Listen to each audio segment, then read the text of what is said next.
show, is it? Jess knows what time it is. It's mule and donkey time. Jess knows every single time that plays, when you hear the dog bark, that means it's time to talk mules and donkeys. I know that sounds backwards, but when you hear the dog bark, it's time to talk mules and donkeys. Hey, welcome back, Steve. How are you? Oh, I'm tired.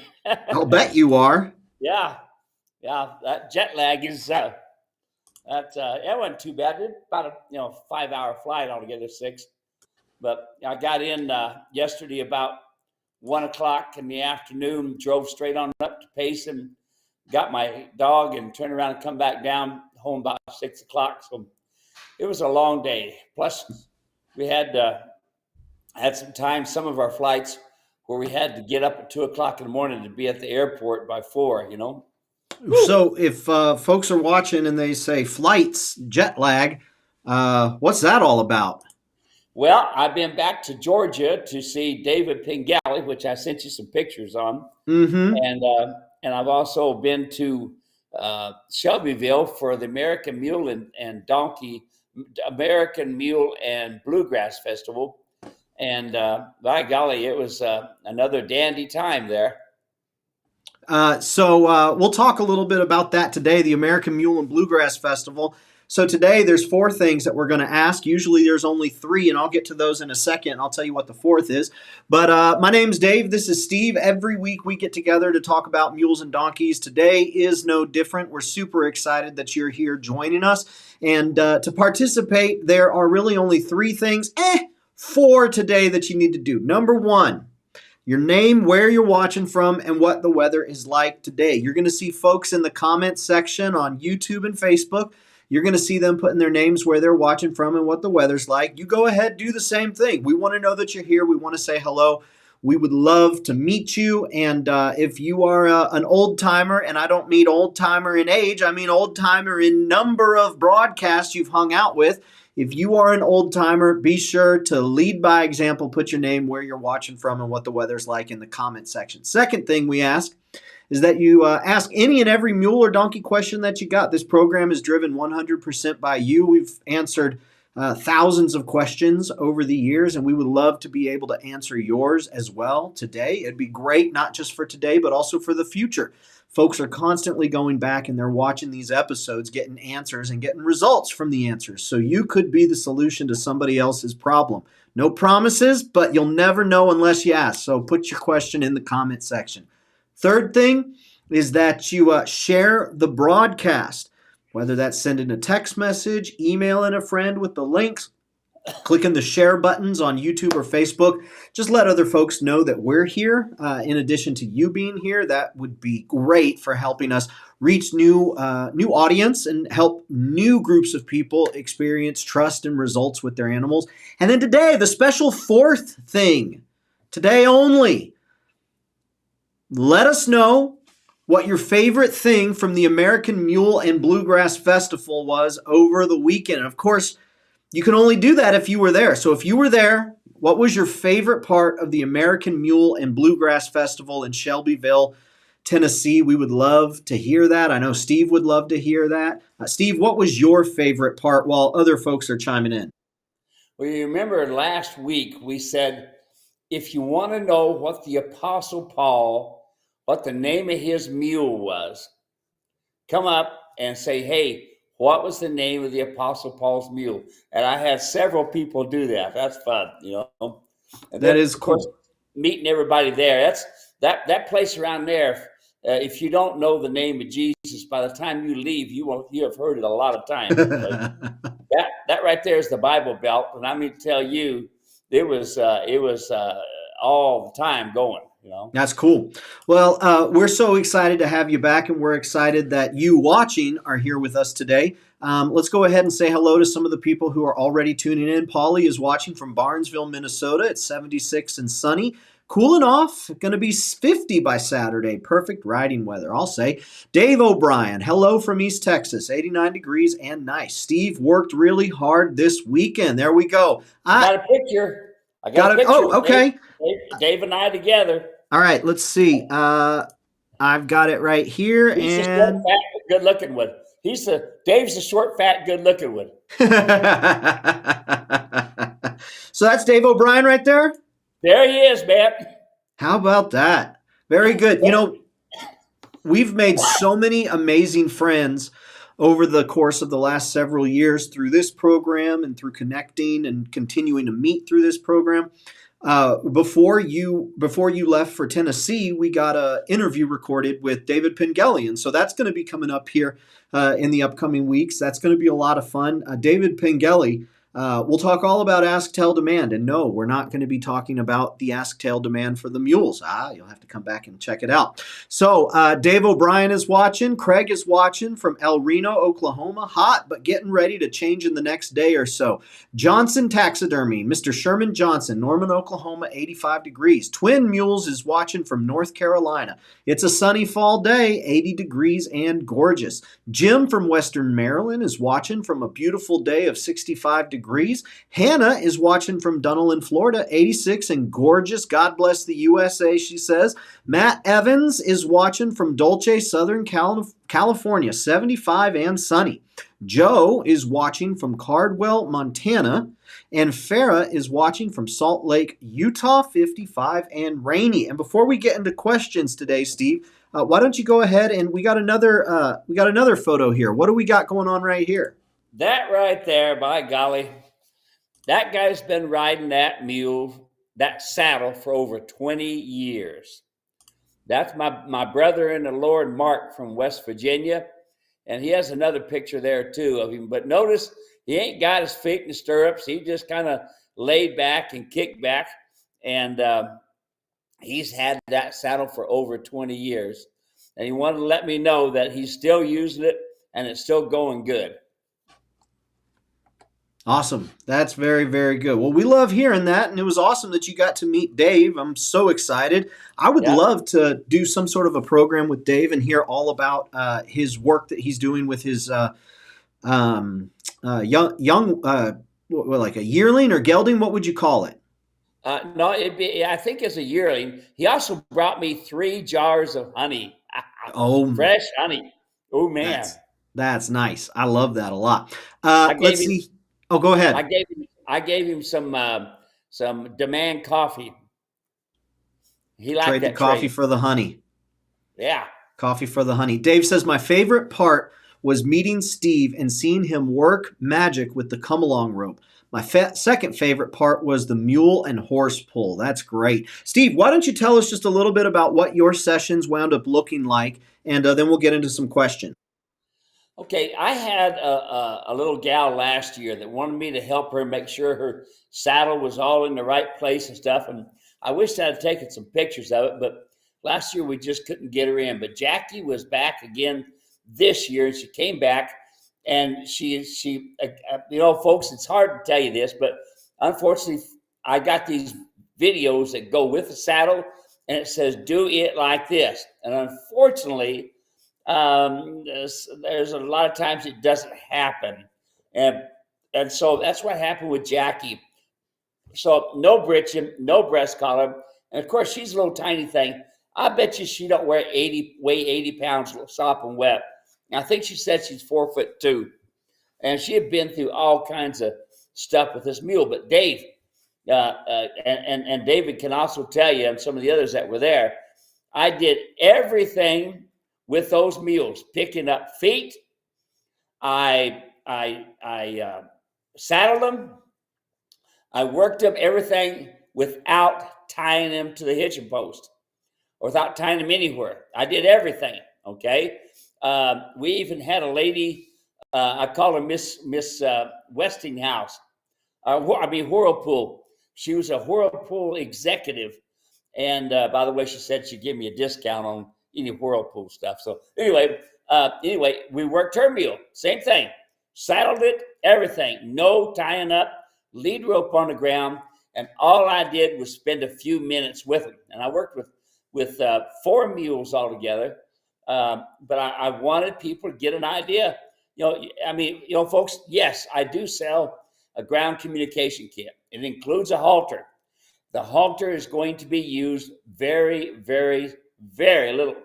Matter of fact, I was talking to a guy today in California, And he says, Steve, I got to compliment you. That come along hitch just flat changed my whole communication with my mules. He says, I'm amazed at how it worked. And I said, well, if you think that works good, wait till you start using my mule riders, Martingale, because those are two tools that these mules understand. And like we talked about, Dave, you and I don't spend much time talking about the different things, my saddles and stuff, but that ground communication kit, I had person after person come up and say, wow, that come along rope. Matter of fact, Dave, that come along rope sold quicker than anything else. I had some saddles there and some other gear there, but I had people, I wish I'd have taken a lot more of them. It was amazing to hear people how they did so well with their mules with that come along rope. But it was great. Marty Ray worked his tail off on that thing, made some changes. He's going to make some more changes, and it ought to be a great program. It's going to help out them veterans. That's awesome. I'll tell you what, we mentioned the Ground Foundation starting kit with the come along rope. You're right, Steve. We don't really talk a whole lot about the products unless people bring them up. We really just want to be helpful, and sometimes those products prove to be helpful. But we do emphasize that if you're saying, hey, I want to do things the right way, we say you've got to get the come along rope. You have to get the Ground Foundation starting kit for two reasons. Number one, it's going to give you the control that you're going to desire. You could go out there without it, and you're going to find yourself saying, man, I feel like I don't have the control that I need. The come along rope lets you go out there and you'll say, oh my gosh, just the slightest bit of pressure, and I can do things that I wasn't able to do before. It's going to give you that. But on the other side, it's specifically going to communicate where the mule and the donkey understand. So those two things, they're not separate. They go hand in hand. The control that you want goes hand in hand with communicating in the way they understand. And so the come along rope bridges that gap between human and animal, and it allows you two to understand exactly what one another wants. You can feel every brace, and they can feel every bit of pressure. So it's a great piece of equipment. It's inexpensive. It's really it's a no-brainer. If you're looking to just get a little bit better, I mean, why would you not want to get a little bit better if all it takes is using a rope? Let's see here. Marcia, beautiful fall weather in Virginia. Mules are ready, getting fuzzy, scary snow. Diane is watching from great weather in Texas. When are you going to offer solid color saddle pads? Turquoise, please. So we have a request now for turquoise saddle pads, Steve. Here's the problem that we have, folks. It's not the color. It's just like I tell you with mules. The color is not what counts. It is the type of product that it is. And unfortunately, now we're trying really hard because it's difficult, but I have to have Duracron. It's called Duracron. And the upper part of that pad that you see the colors, that is Duracron. And unfortunately, it's really difficult to get a hold of. Matter of fact, my favorite color that was a good seller and everybody enjoyed it, I no longer can get. But I wish I could get solid colors. I cannot. I used to sell solid colors, and here was the deal, Dave. Everybody kept saying they look dirty. They start getting dirty looking. And the nice thing about having the designs on them as I do them, it doesn't show up the dirt as much. I've tried dark colors and this sort of thing, and people just don't like dark colors. But anyway, I wish I could tell you Duracron was available in a solid color, and it is not. We try them, and if we got anything at all, usually the choices are this: dark green, dark brown, or black, or a kind of a navy blue. That's usually what everybody says. You're the first one turquoise, and if I find turquoise, you'll be the first one to get it. Awesome. Very good. Let's see here. Cruising right along. Mare is watching. 80 degrees and windy in West Missouri. Dave O'Brien says, thank you for the coffee, Steve. That was a great trade. It's always good when it works out for both parties. We love that. Let's see here. Yes, sure enough. Mark Williams watching. Virginia 75 today, like the show. Bill is sharing to Mules of Ohio and Mules of Indiana. Blue skies, 80 degrees cooler temperatures on the way. We love hearing that. Question we got here. This one comes in from Jessica.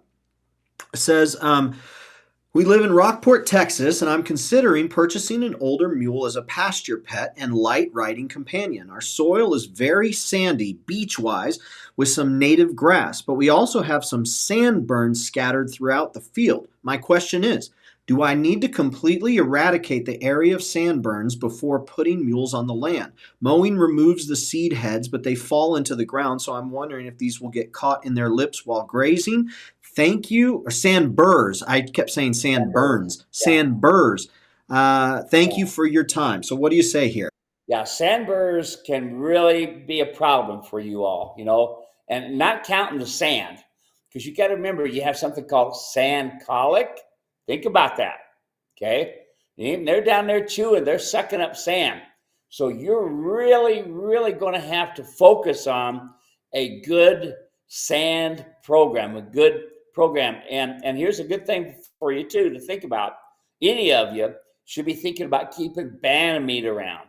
You want the injectable, and you want a Banamine, because sand colic can be a killer. I've had several of my clients this last year have sand colic. So here's my deal, and you all heard me say this 10 million times, and I'm going to say it 10 million more times. They don't need to be out there. If you really love your mule, put them in a 20 by 20 stall, period. And then here's what I do. I have granite in my corrals, and it is layered, okay? So that in my feeding area is higher than where my I'm going to say my exercise area, which is another 10 foot. So the first 10 foot is granite. That's about 2.5, 3 inches tall above the other. And that way they got a dry place to stand. And them sandburrs, there could be a real problem there on top of them sucking sand. And you're right, the part of the country you're in, it's tough. So I would strongly suggest that you make sure that you see here. I'm trying to think of the name of the product. I lost it. It'll come to me in a second. That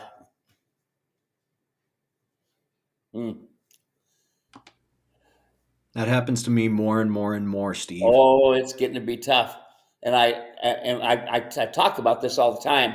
You wet it down, and it's beet pulp. Okay, beet pulp. It's really important. You're in a sandy country like that. You should be feeding probably a quart of a half, depending on the size of the mule, a half a quart to a quart every 3 days of beet pulp. That'll be a really good way to help the digestive system, and then be able to get the flow out so you can get that sand out. Now, here's a test for you. Another reason, folks, listen, another reason to keep your mules in a small pen is this. You can keep track of their health. You're the ones going to take care of their health. You cannot look at their road apples out there in a field. You can't tell which one it is and what date. On a daily basis, when you clean your corrals, when you look at a road apple, it tells you how healthy they are. Now, you're in a sandy area. Listen to this close, all of you. Texas, New Mexico, and all close to the Gulf area. You take a mason jar, about a quart mason jar, and you take about 2 to 3 road apples, usually about 3. And road apples, what is that? Poop. Yeah, poop. So anyway, you're going to put it in a jar with some water, and you're going to fill that jar up about halfway, and you're going to shake it and this sort of thing. Every once in a while, shake it. And in about a day, it should dissipate. Now, what are you going to see? In the bottom of the jar, you're going to see sand.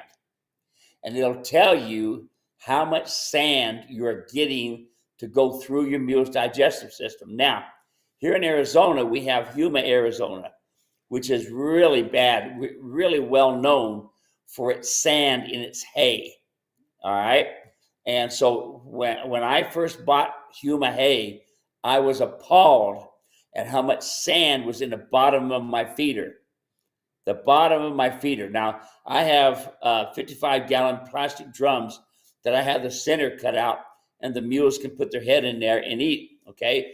And in the bottom of it, I have holes drilled so that the dirt and sand could go through. You would not believe the amount of sand that you would see at the bottom of that feeder at the end of a year. It's phenomenal. But there's what you need to do, okay? Take care of that animal. Keep your banded meat around. Get to know a good vet. And listen, folks, this is really important. Keep a thermometer around where you can do an anal test for your temperature. When you call your vet, your mule is sick, my temperature is. Watch its nostril flare. Count the nostril flares in 1 minute. How many nostril flares do I have flaring in 1 minute? Okay. Now, some say 30 seconds. It depends, but 1 minute. You need to do that. And if you can, put your head down around the intestines and around the stomach and listen for gurgling. Listen for gut sounds. Those are really important. But keep Banamine around, okay? And that's super important. You're going to give the shot in the neck. You're going to put your hand up by the shoulder. Here's the shoulder here. You're going to put your hand up there. And then right where between my thumb and my finger right here, that's where you're going to give the shot.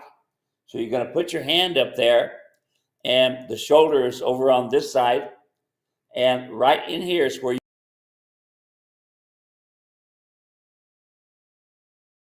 50 cc's of Banamine around all the time. Yes, sirree.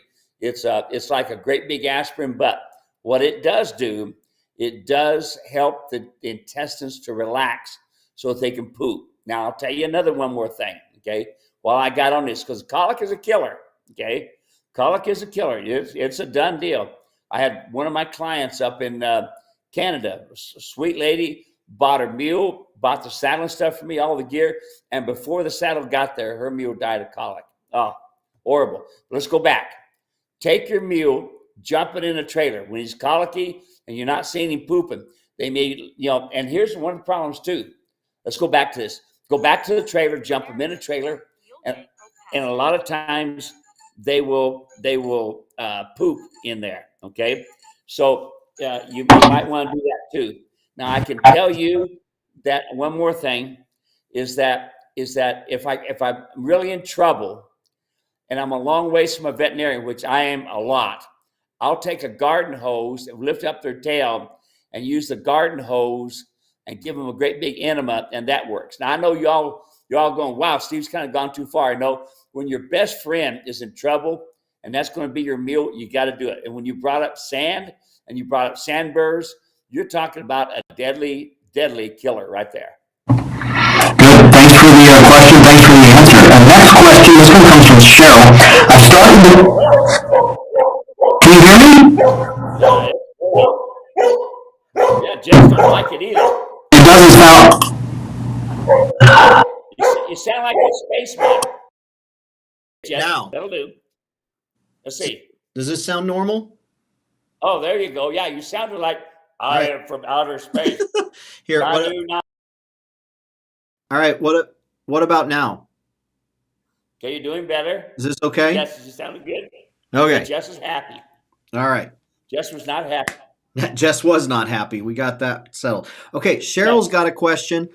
I've started the weaning process, and they are separated from the mare. Once her milk dries up, how long will they have to be separated so her milk won't return? You're not going to take them back.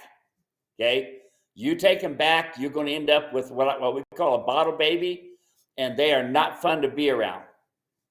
Now that you separate them from mama, they need to stay that way.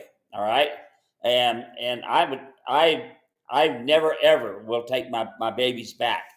And I know, you all want to hear a little bit different, fluffy story, but once you separate them, that's it. Because after that, When they go back a second time, I've had people tell me some horror stories where the mare chased them off, or the mare chased off the mules, or the mare chased off the owners.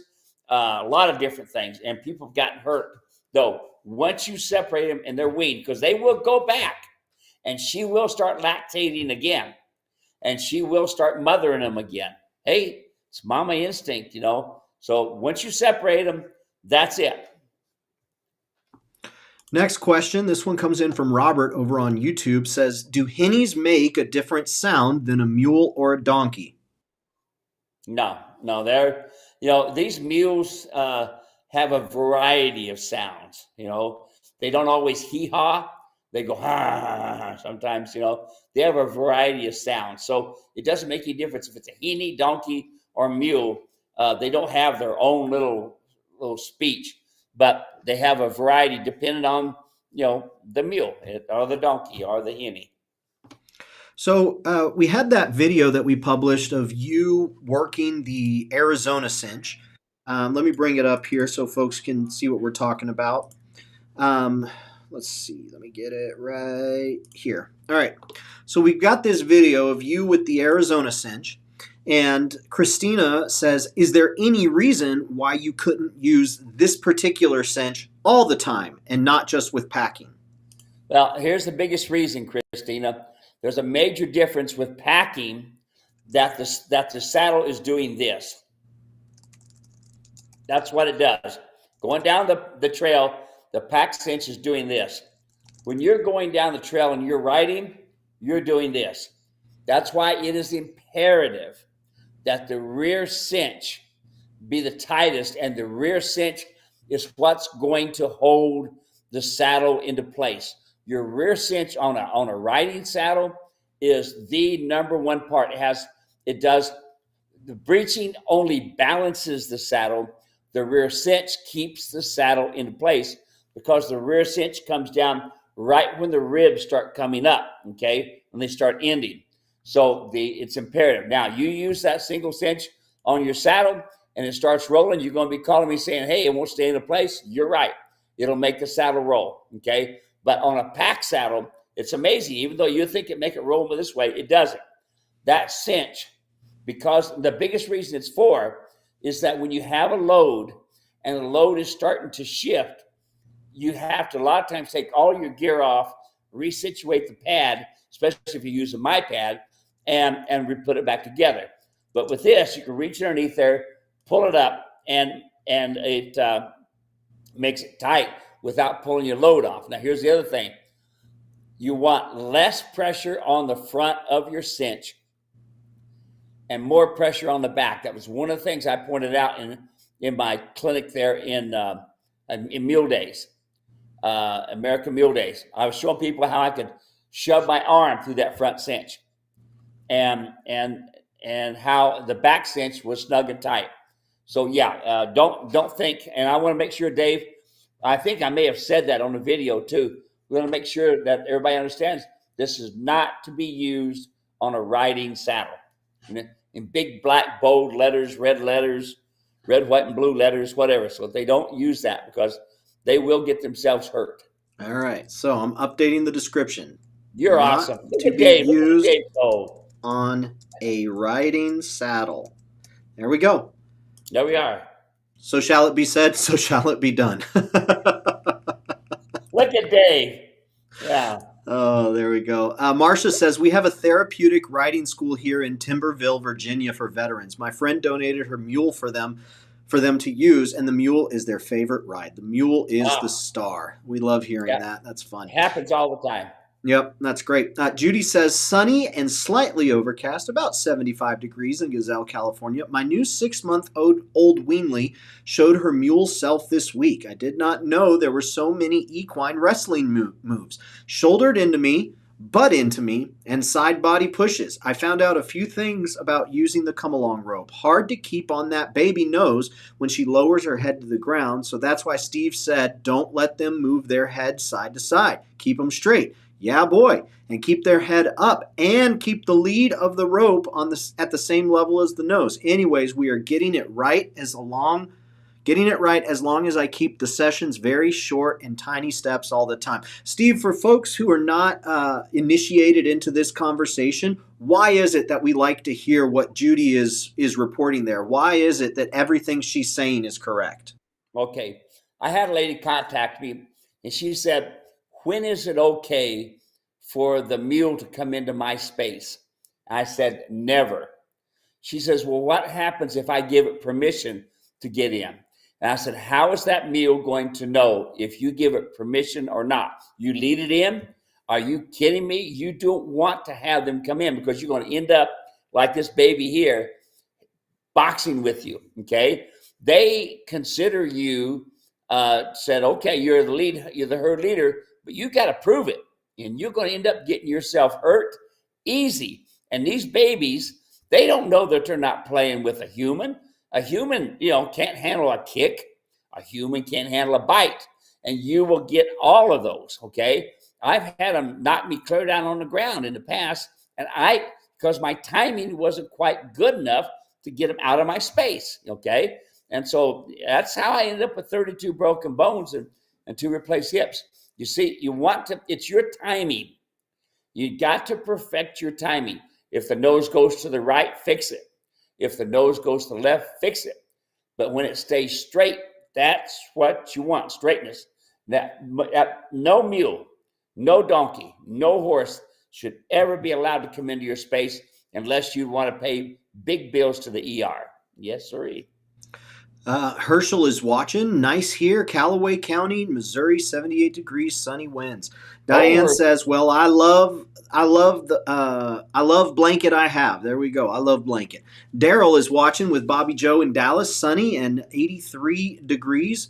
Cowboy Ken says, sorry I'm late, 77 clear in Connecticut. We got a little bit of a confrontation here, Steve, or a disagreement, I should say. Kid wrote on YouTube, you were talking in the video about, hey, unlike humans, mules don't need you to give them a buddy. They need to be alone in their stall, 10 by 20 pen, you 100% what they depend on. He says, donkeys and mules, along with many other animals, prefer to have a buddy. Yes, if you keep an animal alone, you will have more control over that animal, as that animal will look to you for dependence, but it's not in the best interest of the animal's well-being. They need a buddy of their own kind. And so I know that different strokes for different folks. Any words of insight that you would provide there? Okay, here, folks, if you are not the herd leader, and if you are not their buddy, as soon as you put them in with another animal, they forgot about you. You no longer exist, okay? You no longer exist. And it will take you a long time to get where you were back again. And I'll give you an example. Here I am at Pierce College in LA, teaching the first mule trainers program in the nation there at Pierce College in LA. All of my students during the Thanksgiving come to me and say, Steve, we want to put all of our animals, there's 20 head, mules and donkeys. We want to put all of our animals out in this big field and let them run and play while we are gone for our Thanksgiving vacation. They can run and play and have a ball. We can have somebody feed them out. We'll take care of it. We'll have all that taken care of. And I says, all right, if you do that, you're all going to pay the price. Every one of you, remember where you are. I had them write on a daily basis where their mules and donkeys were in their training, how much feed they had took in, how much water they took in. They kept an accurate data on those mules and their attitudes and how they did good each day and this sort of thing. They turned those animals out, 20 head. They all of a sudden started buddying up in their different buddies. Some 4 or 5 over here, some just 2 over here, some 5 over here. They got different buddy sections, and that kind of changed out. All right. When we came back, the last 3 mules were caught 9 days later. We actually had to build a pen to be able to start feeding them in, to be able to close the gate so we can catch them. The rest of the mules, it took an average of 3 days to get them caught back up. And then here comes the next part. Okay. It took almost, get this, 4 days of training to get them back to where they were before they dropped them off. Now, we can sit and play the game of, oh, Fluffy needs to be with another Fluffy. No, they don't. No, they don't. You come to my ranch, you will see 10 stalls on one side, 10 stalls on the other. Each mule has its own corral. They don't run and play. They don't go out in a pasture area. They don't go out in an arena. Every day, they have a job to do. You're paying me to train them, not to let them run and play. My wife's mule, 28 years old, we had her from a 2-year-old. Get this. She spent 26 years in a stall by herself. Just fine. This mule was a 3-time world champion, Arizona undefeated champion, okay? And did she want to be with her other buddies when we went on trail rides? Sure. She's an equine. Why should she want to be with a predator, you and me, compared to being with an equine who is part of her family? The way she thinks, the way she looks, okay? But if you are not the herd leader, you will pay the price. Just like this lady we talked to earlier. Her baby said she didn't know she had so many wrestling moves. Oh, yeah. You know, when one knocks you on the ground and stomps on you, okay, you're going to say, dang, what about that? Okay. Now, I understand, partner, or lady, or whoever you are, you think they need a pastor, buddy. But I'll tell you what, I could probably tell you, and probably some of the people in my audience today, I know people that got a goat. Thought, well, I'll take and have a goat for a pastor buddy. Then they went to leave and go on a ride someplace or jump the mule in a trailer, and the mule would not leave that goat. So they had to take the goat everywhere they went on a trail ride. Can we give you another? Okay, here's some people that had some mini donkeys. They went ahead and turned a mule in with the mini donkeys. Okay, them mini donkeys. Now get this part. Now this is the hard part. Them mini donkeys crippled that mule. Did you hear me? Crippled that mule. They bit the tendons, and ended up crippling that mule. Somebody's got to be the herd leader in that herd. You put a buddy in there, you're going to end up paying a price. Somebody's going to pay the price. Now, I'll give you one more, and then I'll quit you. All right? I've had a lot of my clients, and this one in particular, she thought she would turn her mule in with her 2 horses, 2 geldings. I'm going to turn them in there, and they can all be buddies. That mule ended up crippling one of the geldings because she kicked it, because the gelding kept pestering her, wanted to be the herd leader. And finally, she kicked it in the leg and broke the cannon bone, and it's dead.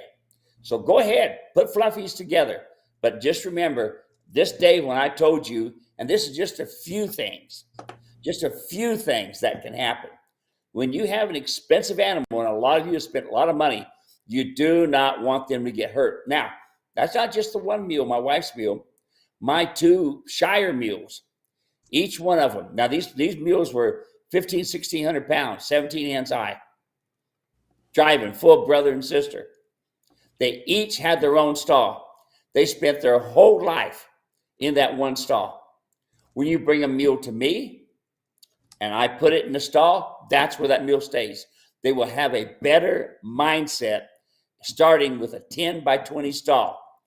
10 by 20 stall. Now, folks, I don't just look this up in the book and say, okay, there it is. No. I have spent all my life trying to figure out how to fix a problem that I caused. Because the biggest problem with us is we don't understand equine. We don't speak their language. We don't, okay? And so I learned by the School of Hard Knocks. All the old cowboys I learned from and stuff, all the old ways and this sort of thing are all good. But I bettered it. I found that a 10 by 20 stall put a different mindset on that mule or donkey. And they wanted to come to the gate. They met me at the gate. I didn't have to chase them, okay? You didn't pay me to chase them. You paid me to ride them, and you paid me to work them, and you paid me to put a foundation on them. That's what you did, okay? But I cannot do that and be chasing them around all the time. They get to where they can't wait to come to the gate and go. Then you change them into a 20 by 20 stall. Now they got a little bit more lead room. You'll see a difference in their attitude right there as well. But will they come around? Yes. So there's my kick on it. There's over 50 years of experience. You can welcome to try it, and you're welcome to rebuild the wheel if you want. Try to reinvent it. And if you do good for you. You know, if you don't like none of my stuff, don't use it. But give it a try. There's my stalls right there, folks. That's what it looks like. Okay, right there.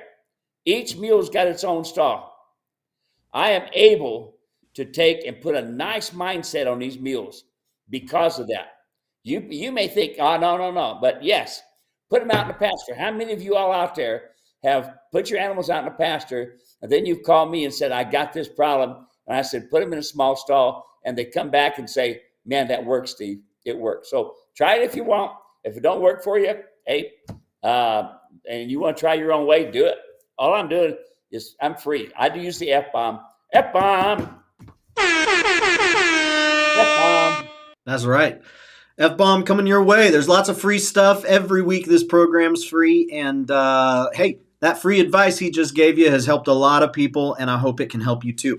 Diana asked a question. I'm transitioning from halter and martingale to just the martingale. Can I use the martingale for trail riding for the next 3 to 6 months and then transition to the trail rider's bit? Steve, real quick, tell them what the martingale is, and then can you transition to the trail riding bit after 3 to 6 months of just the martingale? Okay, so the mule rider's martingale is the snaffle bit.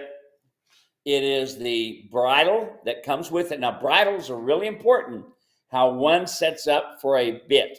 So it comes with a bridle, it comes with reins, it comes with a bit, and a how-to video. And yes, for 6 months, you will be using that mule rider's martingale. And yes, you can ride outside.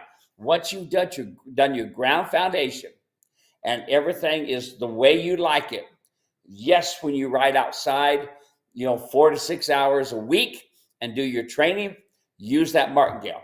What does the martingale do? It keeps the head down, keeps the nose on a vertical, because as you'll see, you're riding only on a string. You are not riding on reins, okay? You're not riding on reins. You're riding on a string, which is attached to the rein.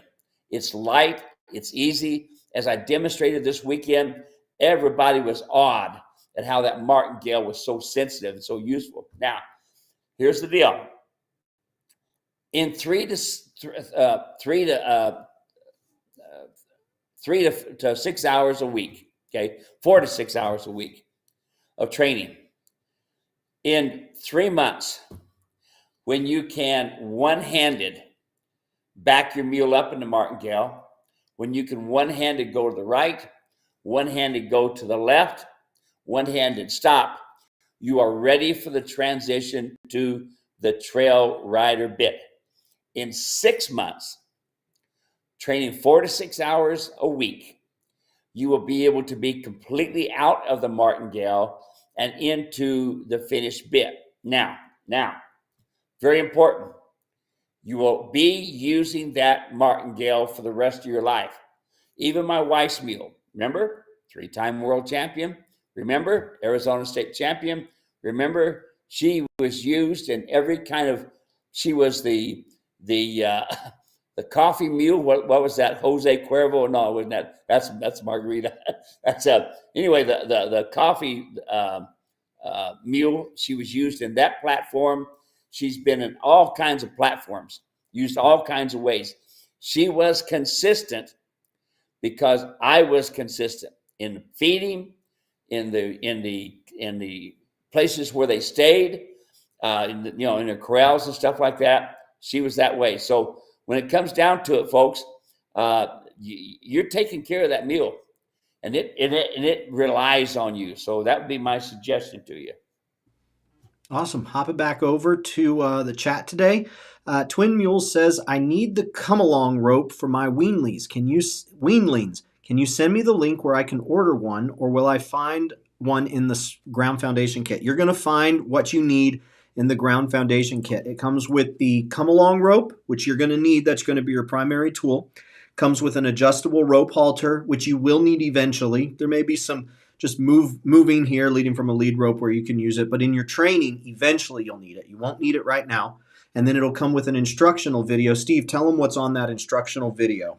Okay, that instructional video, it's really important for you all to see this, because here is a buckaroo cowboy in Wyoming. He had led his mule behind the truck to teach him to lead. Can you do that? Behind a pickup truck to teach him to lead. Almost tore the ear off. The mule was very sensitive. And here's a guy that's been around horses all his life, a buckaroo. And a buckaroo is kind of an elite cowboy, okay, you all? And so you will see in the video me working with the buckaroo and the mule on the ground. The mule was trying his heart out, and the buckaroo just couldn't quite figure out how to use the rope and stuff, but did get it, okay? And it teaches you how to go around and do your foundational training. Go around in circles, go and stop and back up, and it does all that stuff. And I would use the same thing for a baby. I would do identical. I would do the same thing for the baby as I do an older mule. I don't care if he's 35 years old or 3 months and a half. I would do the exact same thing as you see me doing in here with this video. And again, folks, you know, this is life's learning. I didn't just pick it up in a book or watch it someplace on YouTube. I learned it. I found it worked good. It was consistent over a lot of years. And then when I started teaching it, and then it started making sense for people. Dave, there's not a day that doesn't go by, almost an hourly, when people are texting me or emailing me. I just had a guy from California said, man, that just was a game changer on my mules. I couldn't handle them, and then bang, there it went. That's the thing with these babies now. You know, you got 6 months of building a foundation. Remember, you are building a foundation for life, for the life of these mules. And it's no time to say, well, I'm just going to try this and do that. You're welcome to do it, okay? But that come-along hitch, you got your 2 babies in 2 separate stalls, and you go to put that come-along hitch on, and you lead them around, and you do different things. You're teaching them how to go right, be left, get out of your space, to back up, go across tarps, all kinds of stuff. It all comes from the come-along hitch. The come-along hitch, since mules and donkeys learn from their nose, that's how they learn, from the nose, you will find you'll get excellent results. Hey, send us pictures of them twin mules. I don't think I've ever seen a true pair of twins. That is extremely rare. Congratulations. Awesome. Cruising right along. Want to say, hey, David Scholl from Queensland, Australia, chiming in. That means we have gone international. I don't know how many in a row that makes it, but it makes it more than one. We are so glad to have you here, David. How fun was it to have him on one of the programs? We need to do another one, Steve, with the 3 of us. That will be a lot of fun. Go back onto Facebook or YouTube. Look in our live stream archives, and you'll find the interview with David Scholl, who's doing just awesome work over in where? Australia. He's got Moses the Mule Maker and a really good conversation there. Myra says, my phone just can't wait to send messages.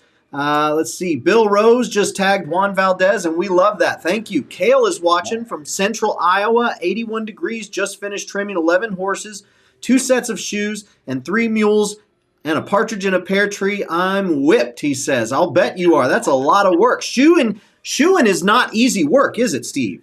No, it is tough on your back. And I was showing people, they were saying in this program, that I did over the weekend, American Mule and Bluegrass Festival, I was showing people how to pick up a foot.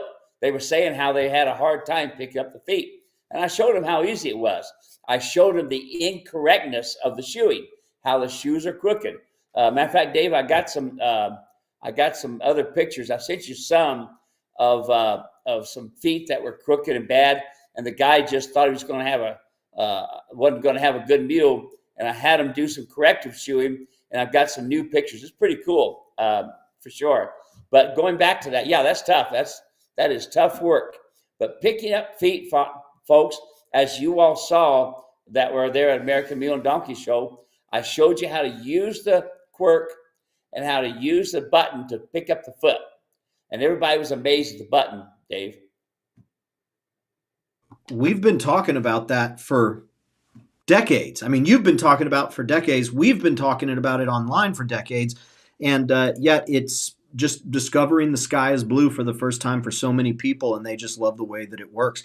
Let's see here. Next question. Steve, it's Susan, Lillian's friend, and one of my mules is 47 and pretty thin. I've checked his teeth every 6 months, and he's had a few pulled out. I've been giving him shorty Timothy pellets, a little bit of beet pulp, and a little Nutrina Safe Choice Senior feed. Any suggestions how I put a little bit of weight on him? 47 years old? That's 47 and pretty thin. Yeah, well, here it is, folks. Once they go over 20 years old, they start dropping off in weight. I wish it was the same for me. I keep gaining weight. Okay, but here's the deal, folks. I want to tell you that when it comes down to the older mules, once they go over 20, you got to really keep track of their teeth. Yes, you do. And you're feeding them right. But to have one that old, congratulations. That's really good. Are you going to be able to get weight on them? No. You know, you can. I have tried every kind of weight program it was. When my Tom and Katie and my wife's mule, Stacy, were getting up in age, man, I throw the feed at them. I tried everything you can imagine. Of course, I kept track of the teeth, and I kept track of the worming, and I watched their feed. I watched how I did it, how they exercised, but still they kept dropping in weight, and that's what they do when they get older. Let's see here. I'm trying to see if there's any other questions that we've got. While I'm looking for that, Dave O'Brien says, Steve methods are the real deal. They worked great on my Molly. It was a night and day change in her behavior. We get a lot of that, and we love hearing that. And we love Dave when O'Brien, he can tell you that I worked those mules, every one of them, without being tied. Without being tied. Everything, picked up all their feet, saddled them, unsaddled them, worked with the people. Nothing got tied. And everything did as it should. And there was a few times I just threw the rope on the ground. Folks, you want to have a good quality mule, you've got to teach them how to use that come along rope. And you can't. It's not just okay. We can lead them. No, you get to the part as you see me do there. Dave O'Brien will probably tell you I could pick their feet up and move their feet and never touch them with the come along rope. Next question. This one comes in from Helen. We have 3 mules now. We just lost a Molly from a twisted gut. The second one came to the day in 2 years. We feed orchard grass, and I'm wondering what vitamins you feed or would recommend. The mules are eating poop right after they finish their grass. We can't get it cleaned up fast enough. Any help you could give would be greatly appreciated. Okay, folks, here it is. You've got to get blood test or hair follicle test, and test them and see what vitamins and minerals they need. Not every mule is going to use the same vitamin, just like you and I. I got a completely different vitamin supplement than everybody else does. And Dave O'Brien can tell you, honey does me a lot of good when it comes down to my allergies. That great honey, delicious honey that he has. Anyway, so get your veterinarian out there, get a blood test or a hair follicle test. You can go to your I lost the name of it, Dave. You always help me out with that. Extension Center with your hair follicle test. And also listen to this, folks. Did you hear what she said? Colic. She had a mule colicking. Listen, what is in your hay is salmonella. If you had your hay tested, you would be appalled at what's in that hay. That's why Steve feeds nothing but pellets. And I'll tell you what, Dave, I'm beginning to find that there are milling companies that you can actually take the ingredients from my feed that I had designed, and you can go to a mill and they'll actually mill that feed for you and make it up. A milling company. Now, I found that out here just recently. I've been wanting to share that earlier, but they actually make up the feeds and will make it up any way you want, which is pretty cool. But listen, folks, in your hay has got rat parts, has got snake parts, has got parts of parts. I've seen a couple videos on YouTube, Dave, where the snakes are still moving in a bale of hay, where they bailed them up in there, So, folks, listen, do yourself a favor, and especially your mules. Test your hay. What's in that hay? Take it down to the extension center and have it say, what's in my hay? Get a hair follicle test. Hey, what vitamins and minerals does my mule need? And folks, you'll have a lot happier mule. And of course, when you keep them in a 20 by 20 stall by themselves, you can keep track of that. You can't do it when you've got another animal in there that's pooping the same way as theirs. How are you going to know which one's which? Or the feed. How are you going to know who's eating the most? You can't, okay? They've got to be separate. That's good. Feed is something that I think we go in spurts where we will just talk about it nonstop, and then we won't have very many questions, and then all of a sudden they'll just come back up again. Dave says, the mules this weekend respected the rope and Steve as the herd leader. If he could only get his wife to do... No, I'm just kidding. only ground tine is what Steve was doing. Ain't that right? Yeah. Yeah, folks, I live what I preach, so to speak, not only in the gospel, but when it comes down to training these mules, you can, you don't have to use what I tell you. You don't. I appreciate all of you saying the kind words and stuff that you do. It's a wonderful thing. And I was amazed at the people this year that come to me. One of them comes from that great big Columbia Mule Days. And he is in the Mule Days Hall of Fame for Columbia. And Gary come and sat down with me and said, Steve, I thought I knew a little bit about mules, and I thought I had a lot of friends that knew something about mules, but you have taught me more in this past couple of days, which really, Dave, it only ended up being about maybe 6 hours, 7 hours worth of training that I did. But he says, I've learned more. And it wasn't just him, several of them come. But when you come with a man that has been in mules all his life, and he's on the Hall of Fame, wow. And anyway, he said he wants me to come to Columbia Mule Days and do some demonstrations and this sort of thing. I had several people doing that. But Dave, I was really blessed over this weekend. I went to a church service that Jay Polk did, and it was wonderful to hear the praise and worship. That was great. Had people all the time. You could see people all around there, Dave, laying hands and praying on people. Not just during a church service. I mean, during the Mule Days, all of a sudden you'll see somebody over in the corner. Dave, it was pretty incredible to see the Spirit of God moving upon that thing. It was wonderful. And then we had. Go ahead. No, go ahead. Go. We had. They had great music. And that cotton picking Marty Ray, I tell you what, he's the Apostle Paul of the mules. He is always smiling, talking about mules. He ran almost 800 fourth grade kids. Get that, fourth grade kids through that program, showing them about the mules, talking about mules, listened to singing about mules, demonstrated the mules in harness and saddle. There's even a mule there that makes ice cream, Dave. Yep. Well, you and I've got some videos going to be sent to me, and we're going to call them and we'll do a little program with them. But here's this mule up on a treadmill, and he's walking on a treadmill, and they got a drive shaft going over to a deal which makes ice cream in an old wooden container, the old way they used to make ice cream. And, oh, man, them kids were awed at how they could get ice cream, that mule was making it. But it was a great program. I enjoyed every bit of it. I enjoyed meeting people. Like I said, the Whirlpool lady, she was a good rider and stuff. She come all the way. Listen, Dave, I had people come all the way from Washington. Jody and her husband, they sent me some paperwork, and you know how I am. They sent me some stuff and said, hey, what does this mule look like to you? Would you buy it? And I gave them my expert opinion on it. This is what I would do, okay? And then they ended up traveling all the way from Washington, come all the way to Tennessee to watch me train and stuff. And they may end up buying my Rocky mule up at Prescott that Randy has. And I had another lady come clear from Michigan.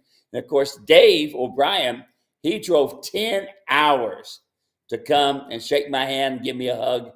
A wonderful guy. I appreciate him and his wife coming. And I could keep on going, Dave. I mean, I had people come from Florida, from Georgia, from all over. And you know why, Dave?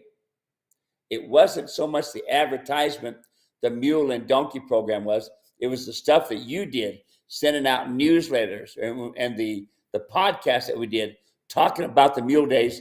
I had some people say they didn't even know the American Mule and Bluegrass program was going until they heard you and I talking about it. So there you are, buddy. And one of these days, Dave, you're going to have to go with me because everybody wants to meet you. Yeah. They'll be shocked to find out that I really we've done expos or clinics before, and folks come up and they start asking me questions. I was like, hey, it's good to meet you. I'm going to have to take you over to Steve because I just repeat what he says. It would be a lot of fun. That's a lot. We do have a lot of fun, and it is always fun to meet folks. Let's see here. Linda is watching. Sweetly warm Center, Ohio with the first touches of autumn. I'm late, but I made it, and we love it. We're glad to have you here, Linda. Super Skeeter is here. Just moved from California to up the street from Steve. Hi from Chino Valley. Oh, there she is. There we go. Yes, sir. Super Skeeter.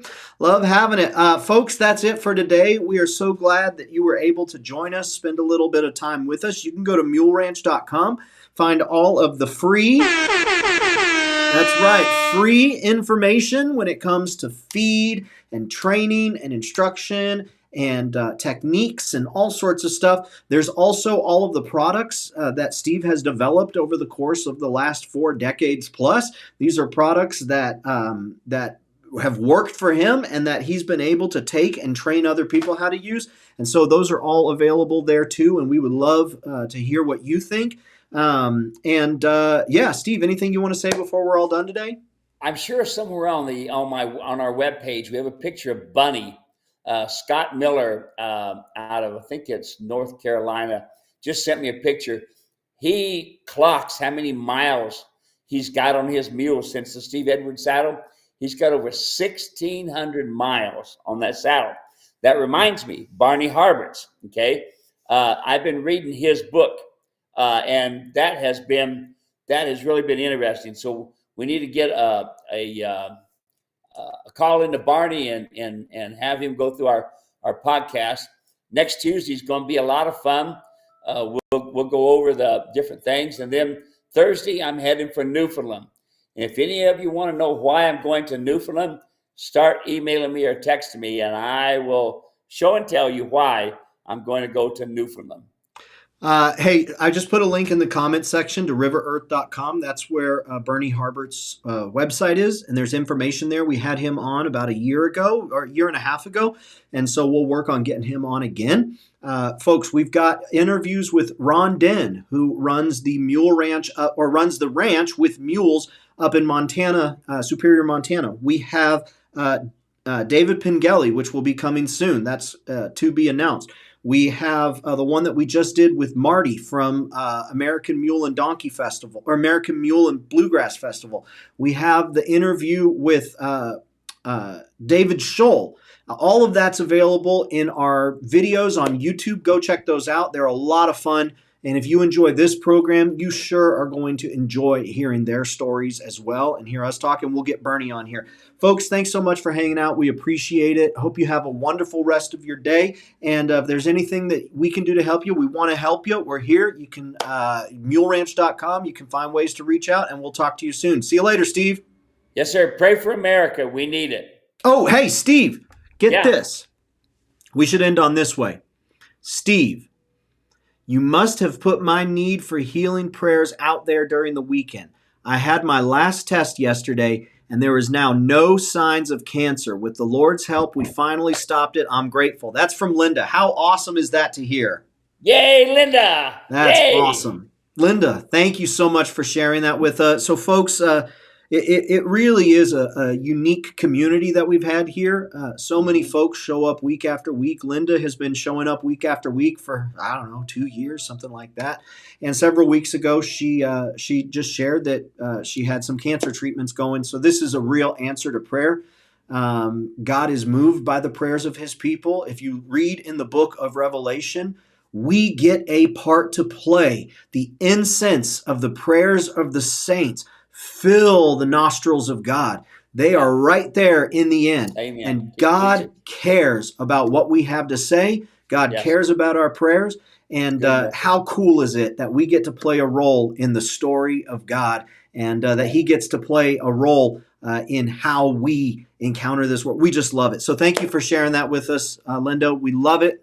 And God bless everyone. Take care, and we will talk to you soon.